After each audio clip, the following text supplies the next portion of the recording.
Notre monde compte aujourd'hui 8 milliards d'habitants. Cela signifie pour nous des opportunités immenses, mais aussi des défis considérables. Pour en discuter, nous nous sommes entretenus avec Natalia Kanem, directrice exécutive du Fonds des Nations Unies pour la population, et Dubravka Šuica, vice-présidente de la Commission européenne en charge de la démocratie et la démographie. Le Fonds des Nations Unies pour la population vient de publier un rapport sur l'état de la population mondiale. L'Inde a dépassé la Chine en tant que pays le plus peuplé. Elle continuera à croître très rapidement. Madame la directrice exécutive, quelles sont les autres conclusions que vous aimeriez mettre en exergue? Je dirais deux choses. La première est que la population mondiale est en train de se réorganiser. Nous vivons une période de grande diversité. Dans certains pays, l'âge moyen est de 50 ans, dans d'autres de 15 ans. Mais ce que je veux dire, c'est que partout, on semble tirer la sonnette d'alarme. La population mondiale est trop grande, trop petite. Les femmes prendront leurs propres décisions et nous devrions œuvrer pour leurs droits en matière de procréation.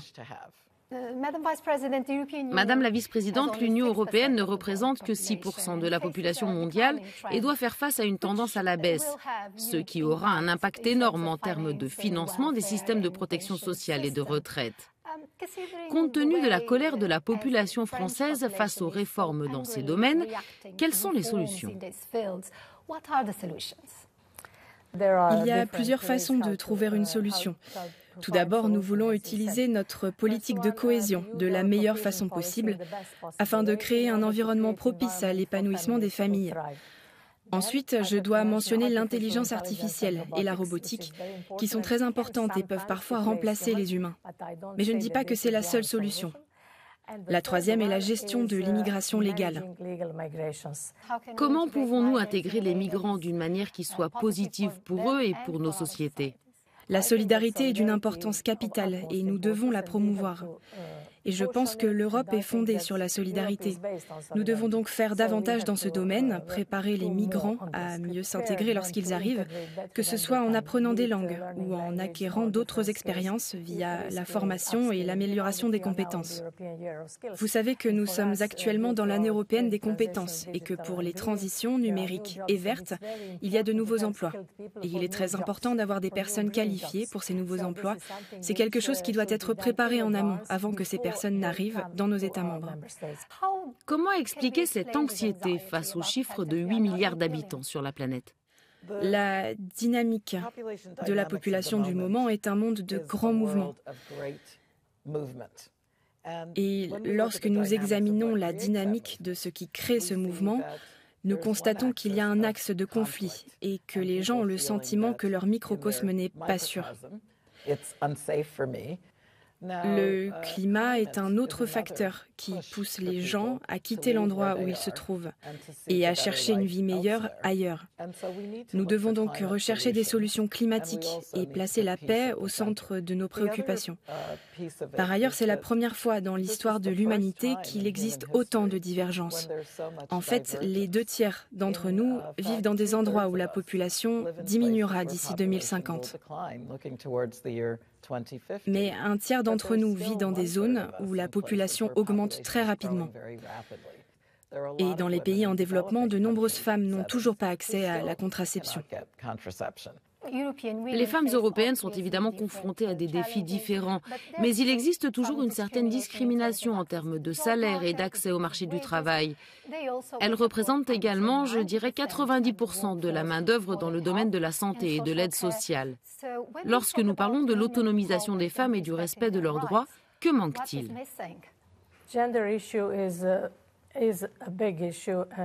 La question de l'égalité entre les hommes et les femmes est un problème majeur dans l'Union européenne et nous devons y faire face. 8 millions de femmes européennes ne travaillent pas du tout, bien qu'elles aient une carrière, un CV. Elles ne peuvent pas travailler car elles n'ont pas les moyens de payer une garderie ou une crèche pour leurs enfants ou une maison de retraite pour leurs parents. Il manque donc 8 millions de femmes européennes sur notre marché du travail pour cette raison. Nous devons nous occuper des infrastructures et nous occuper des soignants qui, je dois le dire, devraient être mieux considérés, mieux payés parce que cette profession est sous-évaluée et nous devons nous en occuper.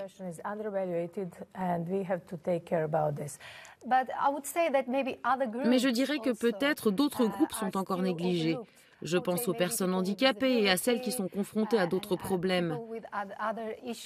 Parmi les personnes âgées, par exemple, certaines veulent encore travailler. Elles ont du mal à trouver un emploi ou à apporter leur contribution. Faut-il là aussi que les mentalités changent? C'est tout à fait exact. Et le fait est qu'avec 8 milliards de personnes, les possibilités sont infinies. Si nous posons les bonnes questions, votre imagination vous mènera à des solutions réalisables. Placer les désirs des gens, ce qu'ils veulent, au centre de la réflexion doit faire partie de cette équation. J'ai également le sentiment que nous vivons une époque de grands changements technologiques. C'est une époque où il est possible d'utiliser de nouvelles méthodologies que nous devons inventer. Comme vous l'avez dit, comment une personne âgée qui peut contribuer activement peut-elle s'investir dans une structure en fonction de ses talents et de ses capacités ?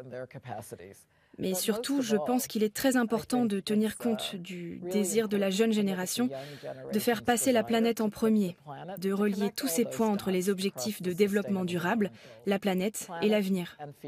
Cela signifie que nous devons planifier plus intelligemment et poser de meilleures questions.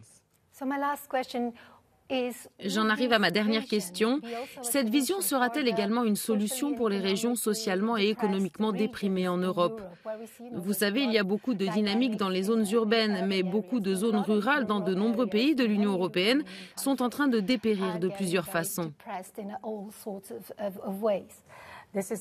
C'est un point que notre présidente Ursula von der Leyen souhaitait voir figurer dans les traités, la solidarité intergénérationnelle, parce que nous pensons qu'elle est importante. Sans cela, nos sociétés ne seront pas justes, elles ne seront pas égales. Quand on parle de ruralité et d'urbanité, c'est une question importante. 80% de l'Europe est géographiquement couverte par des zones rurales et seulement un tiers de notre population y vit, ce qui signifie qu'il y a un énorme potentiel dans les villages de campagne, dans les zones rurales. Il y a des investissements et des tentatives pour déployer la 5G dans les zones rurales, le haut débit, l'Internet. Sans l'Internet haut débit, il est impossible d'imaginer les emplois de demain. C'est la raison pour laquelle les compétences numériques sont très importantes de nos jours. Nous encourageons donc l'apprentissage tout au long de la vie afin de rendre les personnes âgées capables de s'adapter aux nouvelles technologies et aux nouveaux modes de vie.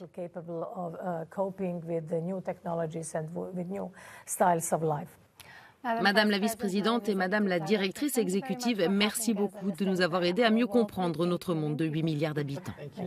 Thank you.